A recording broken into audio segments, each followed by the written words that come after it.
Hello, Brian here at Cap and Cork, Covington, and today we are introducing you all to Bourbon Heritage Month. So September is Bourbon Heritage Month, where you get to learn all about this beautiful, fine American product.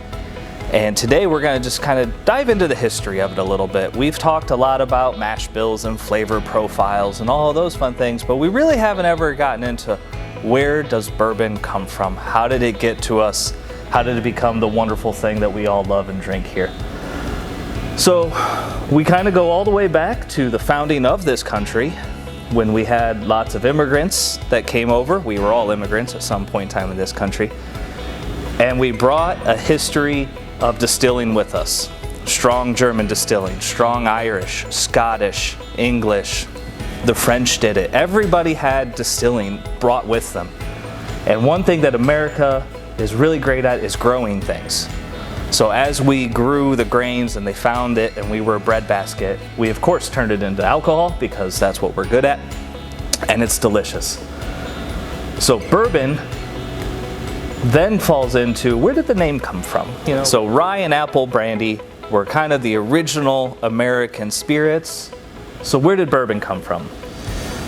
Bourbon was originally a land plot that was made up of Virginia, Kentucky, Tennessee, and it was owned by the French royal family at that time. And that every royal house has a name, and at that time it was the House of Bourbon. So the House of Bourbon then becomes bourbon, and it becomes this beautiful thing. And the reason that we get bourbon and the whiskey coming together was the Whiskey Rebellion. So right after the Revolutionary War, our country was basically bankrupt, and they started taxing all the distilleries.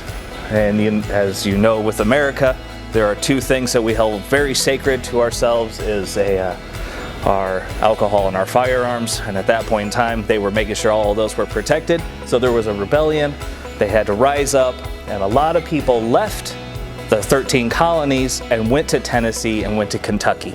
It was outside the jurisdiction of the federal government at that time, so they could make their whiskeys without being taxed. Eventually that tax went away, only came back 2 other times, but that land was bourbon land, so we've got the name bourbon. And starting about that time, we had Evan Williams. Started business, late 1700s, early 1800s.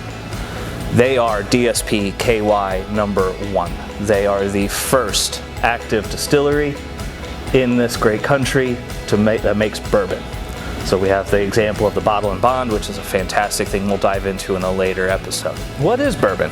What made bourbon back then? Well, bourbon was the best whiskeys that people were making, and then different people came together. Everybody's hand was in the barrel, if you so to speak, to come up with what bourbon really was. You had Elijah Craig, who was the modern father of bourbon. He was the first one to use the charred barrel. Depending on who you talk to of why did they use a charred barrel, it was either to clean out fish barrels, so that way you could use the barrel. Some people said it was to add extra flavor. Some people said it was because it was an old barrels that they got from apples, because apples were stored in barrels at that point in time. Just all kinds of different things. Where did the mash bill come from? Corn. Corn grows amazing in the Midwest, so that was the predominant grain. That's why bourbon is corn. And then also at that point in time came the sour mash bill. Now, the sour mash bill was brought to us by Dr. James Crow. His name is still on bottles today, Old Crow. The sour mash bill is where you use some of the leftover grain from the batch before for consistency and flavor and yeast production.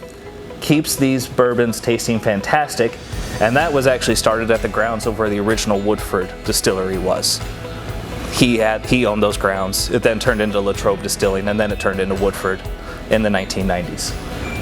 Beautiful product, everybody knows Woodford. Should be drinking it.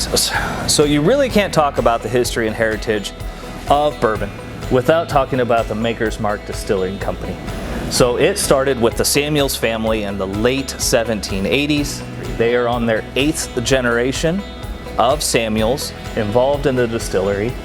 The only time they took a break was Prohibition, but they didn't lose their license and they did not shut down. The fun part is up until the 1940s, they used one continuous recipe. And then in the 1940s, Bill Sr. burned the old family recipe. He wanted to change the complete flavor profile of what Maker's Mark was. So he went from the standard corn, rye, barley. He dropped out the rye. He added in wheat. He was one of the first ones that added in a heavier wheat mash bill, and it makes it a beautiful, slightly sweet, easy to drink, fantastic bourbon. So during this wonderful month, Bourbon Heritage Month, get out there, try a new one, revisit an old favorite. Just get out there and explore what this wonderful juice is in this bottle. There's so many different flavor profiles, so many different brands, so many fun things to try. And now's the perfect time to do it. It's starting to get a little bit chilly. It's the perfect time for bourbon. Get out there and do it. And then keep with us. We're going to have a couple more episodes of going into Bourbon Heritage.